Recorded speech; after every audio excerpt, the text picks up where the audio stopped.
What's up guys, JV2017 here, and I am bringing you a new Fallout 4 tips and tricks video, and this time we are continuing my unique weapon guide series with a super reliable early game weapon.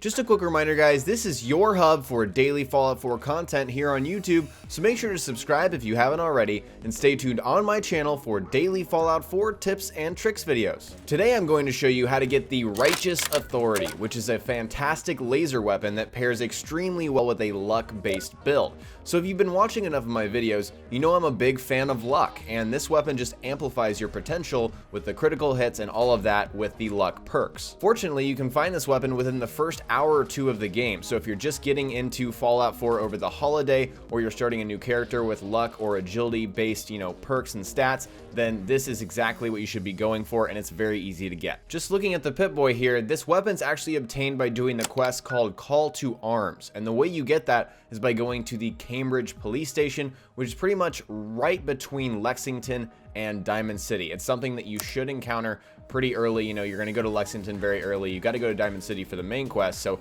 Cambridge police station is kind of in between. It's totally not out of your way. The first thing you'll see when you walk up is Paladin Dance being swarmed by some ghouls, so naturally you're going to help them out, and once you kill all the ghouls you can talk to them, and then you can talk to him further once you head inside of the Cambridge police station, and that's when he'll give you the Call to Arms quest. Now this will take you about 30 minutes, mainly because you have to follow Dance around. He gets stuck on stuff. He's not super efficient. Maybe he's efficient for you guys, but it took me a little bit while because he got stuck on things. You'll run into some raiders, some mongrel dogs perhaps, maybe some other insects and stuff, but eventually you're going to make your way to a place called ArcJet Systems, and then you'll go inside and the quest continues. Once you're inside, just keep following Paladin Dance. He'll direct you to exactly what you need to do, but my best recommendation for while you're doing this is to go ahead and pick up all of the ammo that will be on the synths. Some of the synths will be carrying fusion cells, and if you pick up every single ammo that you see, you will come out of this with your Righteous Authority with like 300 fusion cell rounds without, doing any other content in the game. So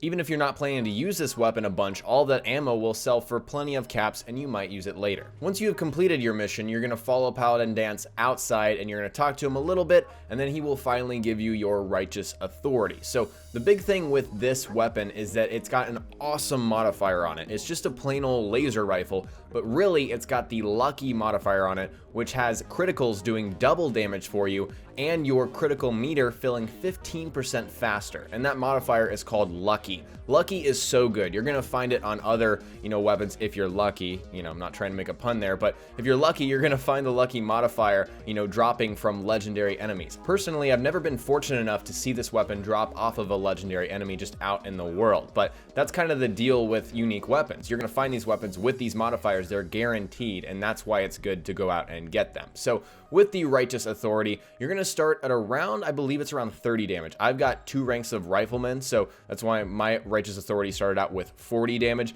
So if you didn't get Rifleman yet, or you don't have anything else that boosts damage, don't be afraid when you're looking at that damage. It's kind of low, it's on the lower end, but fortunately it can be boosted through mods, and this is one of these unique weapons that didn't come with any mods, and there are some mods that will really help your damage. Speaking of which, let's look at modding right now, and my recommendations are just pretty much for the most powerful thing in each category, minus the grip and the sight, because I think those are personal player choice things. So for the capacitor, it's going to be the overcharge capacitor at the very bottom. That's going to increase your damage the most for that mod slot. It does have a 3 science requirement. All of the modding options on this weapon will have a science requirement because it is a laser weapon. I would also recommend going with the sniper barrel just because I think it boosts your damage so much, and the advantages of having other ones are not high enough. So sniper barrel is something I always go with my laser weapons, so I think that's what you should go with the Righteous Authority. And like I said before, the grip and the sight are up to you and your players strengths and weaknesses. So if you want to go with a rifleman based character, you should keep this weapon a rifle.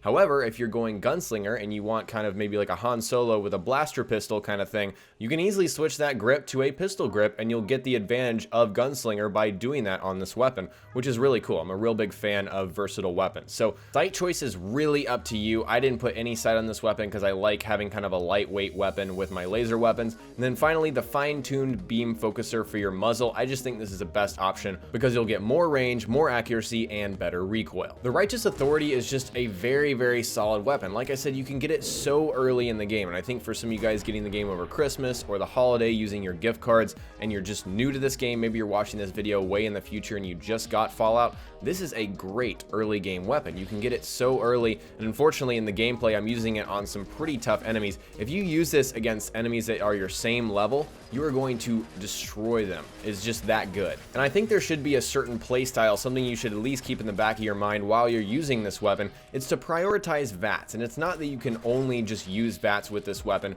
but if you have action points, you absolutely need to use VATS because you're not, you're not getting the advantage of the lucky modifier if you're not using VATS. Of course, we get double damage with our criticals, which is crazy. It synergizes so well with luck builds, and then the critical meter fills 15% faster. If you guys didn't know, the critical meter only fills when you are killing enemies in VATS. So with that knowledge in mind, obviously you're going to want to use this thing in VATS. And like I said before, it's great for your agility luck builds. If you have higher agility, you've got more action points. Therefore, you can be in VATS longer and then activate, the advantages of lucky, that lucky modifier, even more. Just some final thoughts if you're trying to maximize your damage with this weapon, the potential that you have.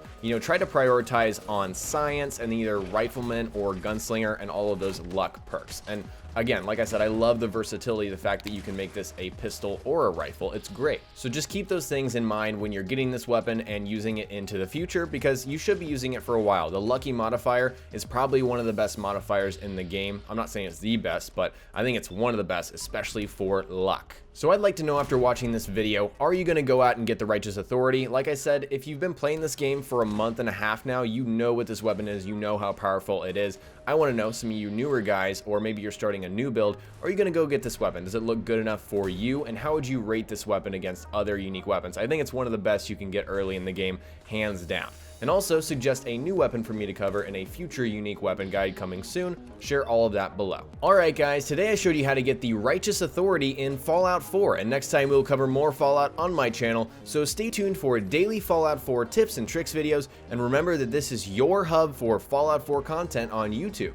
If you learned something new, remember to hit that like button, I would really appreciate it, and don't forget to subscribe for more unique weapon guides, build guides, mod videos, and general tips and tricks. Talk to you guys next time. Peace.